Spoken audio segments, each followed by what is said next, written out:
नमस्कार मित्रांनो, अशोक मामा या मालिकेच्या आजच्या भागात आपण असं पाहणार आहोत की भैरवी ऑफिसमध्ये येते आणि शिपायाला म्हणते की गुंजाळे, मला गेल्या 2 दिवसात आपल्या ऑफिसमधून हेड ऑफिसला किती ईमेल्स गेले आहेत याची लिस्ट करून हवी. ओके, खरं तर ऑफिशियल मेल्स मला सीसी करूनच जायला हवेत, बट इन केस माझ्या नजरेतून जर कोणी मेल केले असतील तर ते मला कळायला पाहिजेत. ठीक आहे, असं म्हटल्यावरती बोंजाळे म्हणतो ठीक आहे मॅडम. खरं तर मला एक कळालं नाही की हिने ईमेलचं काम बोंजाळेनं कसं काय सांगितलं. जर शिपायाला ईमेलमधलं येत असतं तर तो कशाला शिपाई झाला असता. असो, तर आता हर्ष आणि तृप्ती ह्या दोघींचे चेहरे पडलेले असतात. भैरवी म्हणते काय झालं, सगळे का असं बघतायत. हर्षा म्हणते काय नॉनसेन्स प्रकार आहे भैरवी, तू बॉस आहेस त्यामुळं हेड ऑफिसमध्ये कोण कोणाशी काय बोलतंय यावर पण तू कंट्रोल ठेवणार आहेस का आता. भैरवी म्हणते कंट्रोल नाही, माहिती ठेवणारे. कसं आहे ना, आपल्या जवळची माणसं आपल्या पाठीमागे कसा खंजीर खुपसत असतात ना, याचा मी चांगलाच अनुभव घेतलेला आहे. पुढे ती म्हणते की मला बॉसगिरी करायची नाहीये, पण माझ्या चांगुलपणाचा जर कोणी फायदा घेणार असेल ना तर ते मला अजिबात चालणार नाही. आपल्या कंपनीचा एक जुना रूल अचानक कसं काय बरं लागू होतो तेच मला बघायचंय.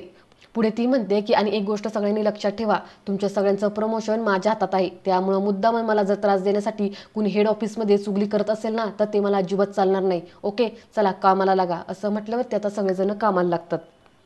त्यानंतर आता इकडे घरी इरा अभ्यास करत असते तर संयमी मोबाईलमध्ये काही रेसिपीज पाहत असते आणि ईशान हा सोफ्यावरती शांत बसलेला असतो.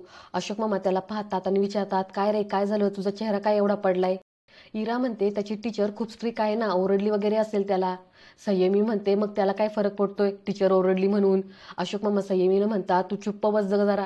असं म्हणत पुढे येतात, ईशान जवळ बसतात आणि विचारतात काय झालं, तू काय एवढा शांत शांत बसलाय, तुझं काय एवढं तोंड पडलंय. ईशान म्हणतो काही नाही, माझे सगळे मित्र आहेत ना ते मी नाहीत. अशोक मामा म्हणतात की म्हणजे काय. ईशान म्हणतो काही नाही, ते मला त्रास देतात, सारखे मला चिडवाचिडवी करत असतात. अशोक मामा म्हणतात कोणी चिडवाचिडवी केली म्हणून तू असं तोंड पाडून बसणाऱ्यातला मुलगा नाही, खरं सांग मला नक्की काय झालंय. ईशान म्हणतो जाऊ द्या ना आजोबा, काही नाही. अशोक मामा म्हणतात नाही सांग, खरं सांग काय झालंय ते. आता ईशान रडायला लागतो आणि म्हणायला लागतो की माझ्या क्लासमधली जी 2 मुलं आहेत ना ते मला सारखे बोलत असतात की तुला सगळेजण हुशार म्हणतात कारण की सगळ्यांना तुझी दया येते. अशोक मामा म्हणतात का. ईशान म्हणतो कारण माझे आई बाबा नाही येत ना आजोबा, ते मला असं म्हणतात की सगळेजण तुला सिंपती देतात कारण मी अनाथ आहे. पुढे तो अशोक मामांचा हात पकडतो आणि रडत म्हणायला लागतो की आजोबा प्लीज प्लीज मला शाळेत जायचं नाहीये, माझी शाळा बदला आजोबा. त्यानंतर आता सीन चेंज होतो. इकडे भैरवी आणि अनिश दोघं जण ऑफिसमधून घरी येतात. अनिशच्या हातामध्ये भाज्यांच्या पिशव्या असतात. आता ते पाहून प्रभूबाई आणि रुपाली दोघी जणी पुढे येतात आणि म्हणायला लागतात की अरे वा अनिश, भाज्या वगैरे घेऊन आलायस. देसाई आणि तोरणे ते पण पुढे येतात. देसाई म्हणतात की अरे वा वा अनिश, क्या बात आहे, आता खरा तू संसारी पुरुष झालास. अनिश म्हणतो की म्हणजे. तोरणे म्हणतात की म्हणजे अनिश, अरे ऑफिसमधून घरी येताना हातात भाज्यांची पिशवी दिसली की खरा मध्यमवर्गीय मुंबईकर शोभतो. बाकी आतापासूनच भाज्यांच्या पिशव्या धरता आलास तू, चांगलं आहे, म्हणजे भैरवीने तुला चांगल्याच सवय लावल्यात. प्रभूबाई म्हणतात नव्याचे 9 दिवस, दुसरं काही नाही हो. तर भैरवी म्हणते की असं काही नाही, आम्ही कामं वाटून घेतलीत. रुपाली म्हणते आधी सगळे पुरुष असंच म्हणतात, नंतर मग सगळा भार हा बाईवरतीच पडतो. प्रभूबाई म्हणतात बरं माझ्या घरातली बाई पाठवू का स्वयंपाक करायला. भैरवी म्हणते काही एक गरज नाही, आम्ही करतो ना आमचं मॅनेज. प्रभूबाई म्हणतात की ते कळेलच थोड्या दिवसामध्ये. अनिश म्हणतो हो कळेल ना, या एकदा जेवायला. रुपाली म्हणते बघ हा खरंच येऊ आम्ही. अनिश म्हणतो या ना, आम्ही कुठे नाही म्हणतोय. भैरवी म्हणते अरे अनिश काहीतरीच काय बोलतोयस. अनिश म्हणतो काहीतरीच काय, तुला माहिती ना की मला सगळा स्वयंपाक येतो. भैरवी म्हणते की हो येतो स्वयंपाक, पण तुला सगळा स्वयंपाक येत नाही अनिश करता. तोरणे म्हणतात की बघ अनिश बाबा, तुझ्या बायकोलाच कॉन्फिडन्स नाहीये. असं म्हटल्यावरती आता रुपाली आणि प्रभूबाई दोघी जणी हसायला लागतात. देसाई म्हणतात आम्ही मनात आणलं ना तर आम्ही वाटेल ते करू शकतो हा. रुपाली म्हणते ह्यांचं नाही असंच असतं, लोकांसमोर खूप काही बोलतात पण यातलं येतं काहीच नाही यांना. भैरवी म्हणते की ॲब्सल्युटली, कसं आहे ह्या अनिशला ना साधा आमलेट पण बनवता येत नाही. अनिश आता चिडून म्हणतो तुझ्यापेक्षा मी भारीच आमलेट करतो हा. परशुराम तिथे टपकतो आणि तो म्हणायला लागतो की ओ भैरवी ताई, अनिश दादा बोलतोय ना ते बरोबर आहे अगदी.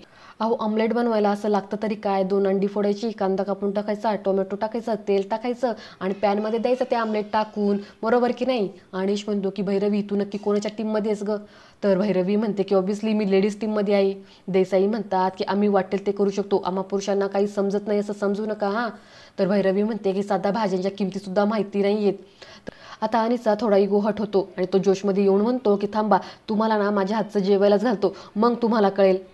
आता जरा यांच्यामध्ये आर्ग्युमेंट होतात. पुरुषांचं असं म्हणणं असतं की आम्हाला स्वयंपाक पण येऊ शकतो, आम्ही मनात आणलं तर काही करू शकतो. तर बायकांचं असं म्हणणं असतं की तुम्ही फक्त बोलता, करत तर मात्र काहीच नाही. शेवटी मग अनिश म्हणतो की 1 मिनिट, आजच रात्री आपण सगळे सोसायटीतील पुरुष सोसायटीतील बायकांसाठी जेवण बनवायचं. असं म्हणून तो हात पुढे करतो. तर तोरणे, देसाई आणि परशुराम ते अनिशच्या हातावरती हात ठेवतात आणि म्हणतात की हो, आता आपण ह्यांना करून जाकू. तर रुपाली, भैरवी आणि प्रभूबाई ह्या तिघीजणी शांत होतात. देसाई हसत म्हणतात, काय झालं, आता घाबरलात ना? भैरवी म्हणते, हो मग आता तुमच्या हातचं खायचं म्हटल्यावरती घाबरणारच ना. असं म्हणून ह्या तिघीजणी हसायला लागतात. रुपाली म्हणते, आणि हो, आम्हाला ना सगळं हवंय, हा वरण भात भाजी भाकरी पुऱ्या बिऱ्या सगळं काही हवंय. अनिश म्हणतो, 1 मिनिट, तुम्ही लिस्ट तयार करून ठेवा. असं म्हटल्यावरती भैरवी अनिशला जरा अडवायचा प्रयत्न करत असते. ती म्हणत असते, अरे अनिश, काय बोलतोयस तू? अनिश मात्र फुल जोशामध्ये असतो. तो म्हणतो की नाही, आज आम्ही तुम्हाला जीव घालणारच. असं म्हणून आता हे दोघं जण वरती येतात. तर इकडे अशोक मामा ईशानला समजून सांगत असतात की हे बघ, लोक आपल्याला काय बोलतात ना त्याचा आपण फारसा विचार करायचा नाही, आपण काय करतो ना त्या गोष्टीचा विचार करायचा. पुढे आता घरात जाण्याच्या अगोदर भैरवी अनिशला आडवत म्हणते, अरे अनिश, तुझं काय चाललंय? तू चॅलेंज वगैरे देऊन आलायस, तुला जमणार आहेस का? नाही म्हणजे तू घरात स्वयंपाक करतो, पण अरे घरामध्ये थोडीच माणसं असतात. आता सोसायटीतील एवढ्या लोकांसाठी एवढा स्वयंपाक करायला तुला जमणार आहे का? अनिश म्हणतो की न जमायला काय, आता मी बोललो ना तर बोललो, तू आहेसच की मदतीला. भैरवी म्हणते, अजिबात नाही, हा अजिबात नाही. तू खाली काय म्हटलेलं आहेस, पुरुष बनवणार आहेत ना, तर आता फक्त पुरुष बनवणार, मी काय तुला हेल्प करणार नाही. असं म्हटल्यावरती आता अनिशचा जरा कॉन्फिडन्स लो होतो, पण तरीसुद्धा तो खोटा खोटा कॉन्फिडन्स आणत म्हणतो की ठीक आहे, करूनच दाखवील करायचा. तेवढ्यात आता भैरवी आणि अनिश दोघं जण आतमध्ये येतात. भैरवी म्हणते की बाबा, आणि सगळ्या मुलांना म्हणते की आपल्या सगळ्यांसाठी एक गुड न्यूज आहे. असं म्हटल्यावर ती सगळेजण खुश होतात. भैरवी म्हणते की आज आपल्या घरात पार्टी आहे. तर इरा पुढे येते आणि म्हणते की वाव, पार्टी आहे, मग काय असणार आहे पार्टीला? पिझ्झा का चाट काय असणार आहे? भैरवी म्हणते की एक काम करा, तुम्हाला जे काही हवं ना ते सगळं काही एका लिस्टमध्ये लिहून काढा आणि ती लिस्ट तुमच्या काकाकडे द्या, कारण आज पार्टी अनिश काकाकडून आहे. पुढे ती अशोक मामांना म्हणते की बाबा, तुम्हाला माहिती का, अनिश आणि सोसायटीतील सगळे पुरुष मिळून आपल्यासाठी आज पार्टी देणार आहेत, आज ते स्वतः स्वयंपाक करणार आहेत. तर संयमी लगेच म्हणते, मी बाहेर जाऊ का माझ्या फ्रेंडकडे जेवायला? इरा म्हणते, मी पण येते तुझ्यासोबत. तर भैरवी म्हणते की नाही, कुणी कुठेही जायची गरज नाही, आता चला आपण किचनमध्ये जाऊया आणि किचन रिकामं करूया, कारण की तोरणे, सातपुते, देसाई सगळे काही येणार आहेत आणि अनिशसोबत मिळून आपल्यासाठी मस्त स्वयंपाक करणार आहेत. अशोक मामा म्हणतात, नाही नाही, अजिबात नाही, मी माझ्या स्वयंपाकघरामध्ये त्यांना जाऊन देणार नाही. पसारा वगैरे करून ठेवतील ते मला अजिबात चालणार नाही. भैरवी म्हणते, डोंट वरी बाबा, म्हणजे पसारा करतीलच ते, पण आवरतील पण तेच, भांडी पण घासून देतील, चकाचक करतील, हो की नाही अनिश? तर अनिश आता जरा घाबरलेला असतो. तो म्हणतो की भैरवी, मला अपेक्षित नव्हतं तुझ्याकडून, मला वाटलं तू मला सपोर्ट करशील, तू तर सगळ्यांसमोर मला तोंडावर पाडतेस. भैरवी म्हणते, तुला सपोर्टच करत होते मी, तुला अडवत होते की नाही, पण तूच आगाऊपणा केलास, दिलं चॅलेंज, आता कर पूर्ण. अनिश म्हणतो, ठीक आहे बाबा, चला तुम्ही सांगाल ना आपण तसंच करूया. तर अशोक मामा म्हणतात, तुम्ही सांगा म्हणजे पार्टी द्यायचं कुणी निश्चित केलंय? मी ठरवलंय का? नाही ना, मी अंपायर, मी सेलिब्रिटी सेफ, मी फक्त सगळे पदार्थ चाखणार, ते चांगले झाले आहेत की नाही ते तुम्हाला सांगणार, दॅट्स इट. भैरवी म्हणते, येस राईट.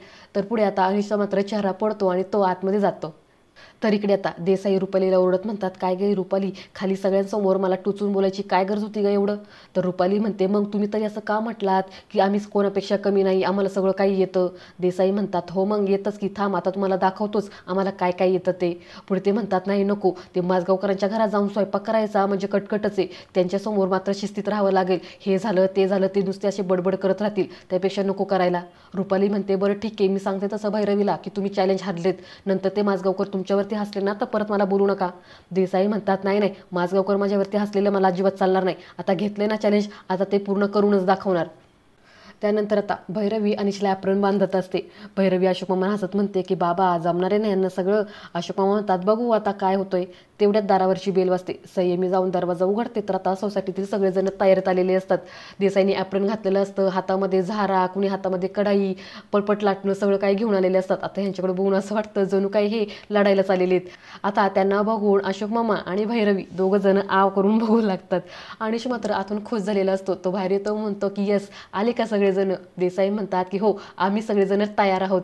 आणि मित्रांनो, आजचा भाग इथेच संपतो. आता उद्याच्या भागात आपण असं पाहतो की तर आता हे सगळेजण म्हणतात की चला आम्ही तयार आहोत स्वयंपाक करायला.